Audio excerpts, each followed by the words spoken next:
Modal di bawah 5 miliar sepertinya bisa sewa seperti lahan, beli truk Indexpo sebanyak 2 unit, sewa 1 backhoe, advertising, saringan, dan sewa 1 loader untuk buat depo pasir.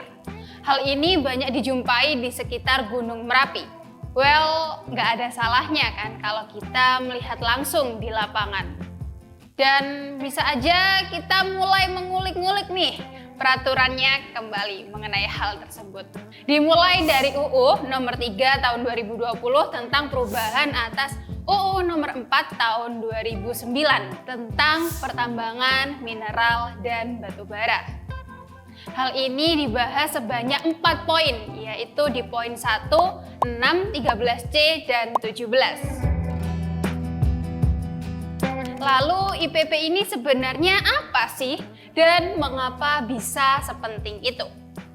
Kita ketahui bersama bahwasanya kegiatan usaha dagang maupun usaha produksi tidak akan lepas dari yang namanya produsen, konsumen, dan juga distributor. Ketiga hal tersebut tentunya akan ditemukan dalam unit usaha pertambangan, baik yang dalam skala besar maupun skala kecil. Kegiatan itu pula dapat ditemukan dalam unit kegiatan penunjang pertambangan seperti pada depo pasir, crushing plant, mineral processing plant, atau kita bisa sebut dengan smelter. Nah, untuk mengendalikan ini agar tidak terjadinya kasus pendistribusian barang secara ilegal, dengan cara mengendalikan harga barang serta pajak yang ditentukan berdasarkan kategori barang-barangnya, hingga meminimalisir terjadinya eksiden dalam proses distribusi produk-produk pertambangan. Akhirnya disusunlah suatu peraturan untuk membatasi dan menjamin kegiatan pemasaran yang adil dan aman dalam izin pengangkutan dan penjualan.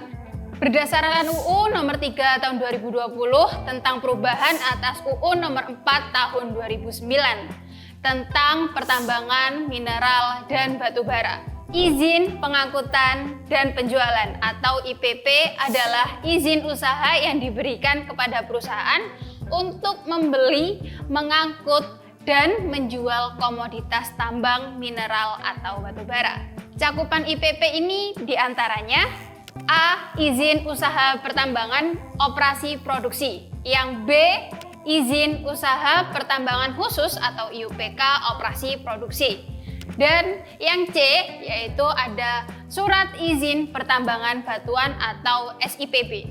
Adapun dalam ketentuan yang telah dimuat dalam situs online single submission milik Kementerian Investasi atau BKPM, klasifikasi baku lapangan usaha Indonesia atau KBLI yang mengatur khususnya dalam pengangkutan dan penjualan bahan galian tambang, ini diantaranya ada KBLI 46610, KBLI 46641, KBLI 46620, dan KBLI 46634. Dengan memasukkan kode tersebut pada halaman oss.go.id, maka kita dapat mengetahui nih, apakah unit usaha yang akan dilaksanakan ini memerlukan perizinan pengangkutan dan penjualan bahan galian tambang. Untuk dapat melakukan pengurusan izin pengangkutan dan penjualan, diperlukan sejumlah dokumen. Dan dokumen ini harus dipenuhi terlebih dahulu.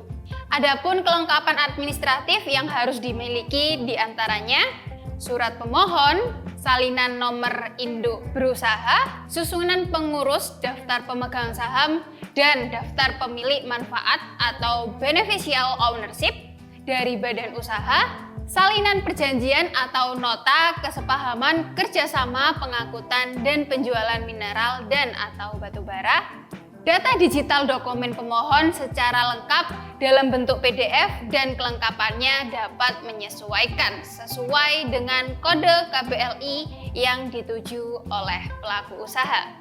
Adapun langkah-langkah yang harus dilakukan dalam rangka memperoleh IPP ini sendiri. Perlengkapan syarat administratif, Lalu pengajuan permohonan dimasukkan dalam format yang sudah ditentukan dari laman oss.go.id. Pelengkapan persyaratan melalui perizinan.esdm.go.id/minerba. Nah, mudah bukan? Kegiatan usaha pertambangan ini tidak akan pernah lepas dari yang namanya pengangkutan dan penjualan produk penambangan. Dengan pengalaman yang telah dimiliki oleh PT Arga Dirga Indonesia dalam pengurusan perizinan tambang di seluruh Indonesia serta usaha penunjang pertambangan, tentunya Anda tidak perlu khawatir untuk berkonsultasi dengan kami. Tidak hanya dalam pengurusan IPP, namun dalam perizinan pertambangan dan juga lingkungan. Lakukan konsultasi gratis sekarang juga. Aku tunggu ya.